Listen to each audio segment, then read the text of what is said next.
Hello everybody and welcome to part 2 of my action figures collection from my childhood days. I've already shown the WWF Blueback figure collection I have. Now I have all kinds of Hasbro figures also to showcase as far as the collection goes. I'm just going to do them by individual people and just show you every figure I got. But first, this first video is going to focus more on tag teams.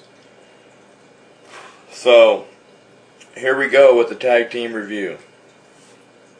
First tag team I got to review. Everybody knows these guys. For my WWF Hasbro figures ranging from 1990 to, I think I stopped buying them in about 94, I think, or so. So here we go. First tag team. First we got Smash.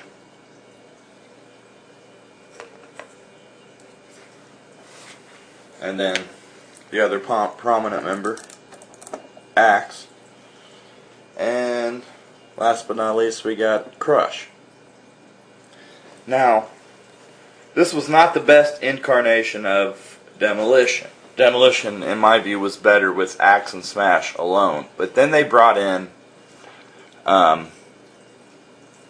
Brian Adams, which played Crush, and it just didn't go over as good. Axe was, I think, had an injury and wanted to retire, so they brought Crush in to see if he could replace Axe, and it didn't work out. They never survived when LOD came in. LOD just overrid their popularity, and their run was over. And this was towards the end of their run when they were all three together. Now, originally, I bought them when Axe and Smash were still just a tag team. So there's Axe, Smash, and Crush of Demolition.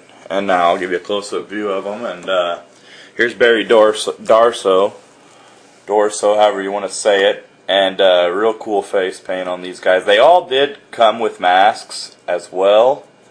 But except for Axe, I had the ones that came with masks. I have lost the masks. I wish I still had them. But he had his like Kiss look going on, I would say.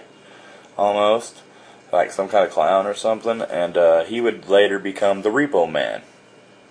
That's Barry Darso of Demolition. So there's one man out of the way. Next we got Brian Adams' Crush. He recently passed away, I think due to drug problems, some kind of overdose. They have him in his classic paint that he started out with when he was with Demolition. He usually had his face painted with the silver there. He had a lot of silver in his paint.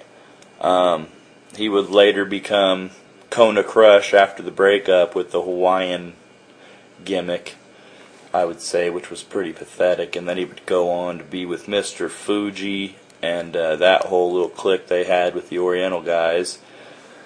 And from there on out, he ended up going to WCW, you know, getting in the NWO, and then I remember him lastly with Chronic with Brian Clark, and rest in peace Brian Adams. There he is.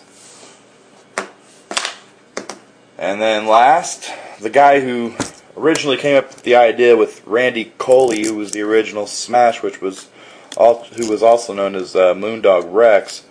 Here is Axe. He's pretty beat to hell. I played the heck out of Demolition, as any kid probably would. Now the paint on these stayed a lot better than the WCW figures did.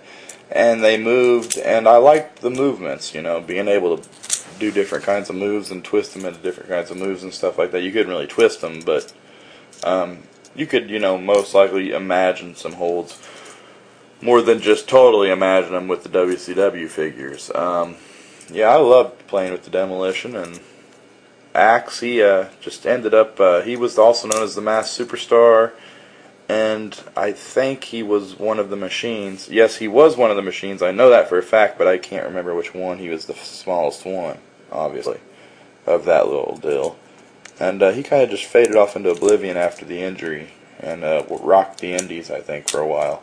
But there's old Axe. Next in the tag team series I have is Samu Well, actually, this is Samu. And Fatu, which is actually ended up becoming Rikishi. Headshrinkers were pretty good. They held the tag straps. I remember Lou Albano. Captain Lou Albano was with them for a while. I remember Alpha of the Wild Samoans with them for a while. They were a pretty good tag team. Then they tried to bring in the Barbarian to replace Samu whenever Samu left the WWF, and it just didn't go over. And then that's when the whole Rikishi gimmick started happening. Well, actually, he started off, I think he started off as just Fatu, and it was kind of like a street, gimmick. And then he became Rikishi, Fatu, and started hanging out with Too Cool and all then, and then the rest was history. So, here's a close-up of Fatu, and you can see on his pants there, they had the name wrote on the pants, on the design, and on Samoa on the other side. These were the ones that could do the flying flip thing or whatever. They both were made pretty much the same mold. Here's Samu, who ended up leaving the group later on, but he was part of the tag reigns. As you see, the same thing on him. They did the same pants, so they were pretty much identical. The only thing that was different, I always remembered, was that they had opposite colors on their feet tape, but when they made the figures they didn't. I don't know. So there you go, Samu and Fatu.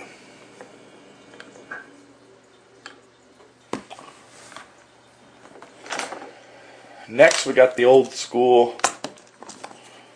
Marty Janetty, and then Shawn Micheals, better known as the Rockers or the Midnight Rockers, whatever you want to say. Great tag team. Actually held the straps, but then it was reversed and never put into the record books.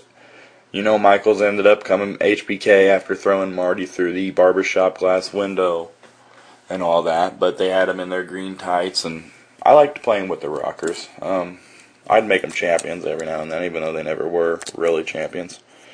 Here's Marty on a close-up, and he was my least favorite, always my least favorite of the group.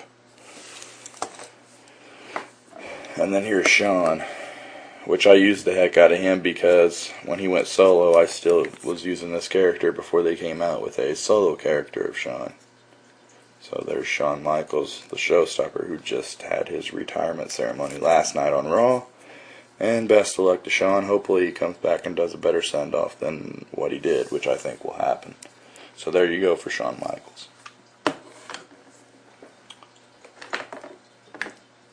Next, I've got two variations of these figures, actually. We've got Butch. That card's just not going to stay up. And we've got Luke, the Bushwackers. But that was the second variation that I got with the hats. The first variation was, scoot him back, totally opposite. Luke had that pose, while Butch originally had that pose. So there they are, the Bushwackers, Butch and Luke, one in their gray snow camo, I would say, and the other in the Desert Storm camo.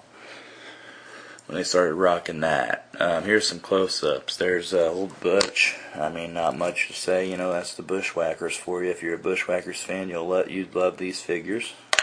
They did the old, you could march them down to the ring.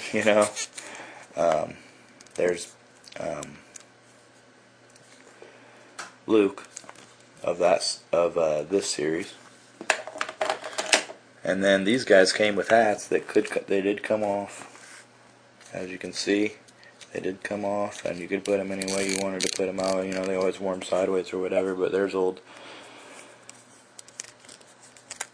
That's Butch. Yeah, this is Butch on this side. See, it was confusing because they just mixed up the body molds. So there's Butch. And then over here,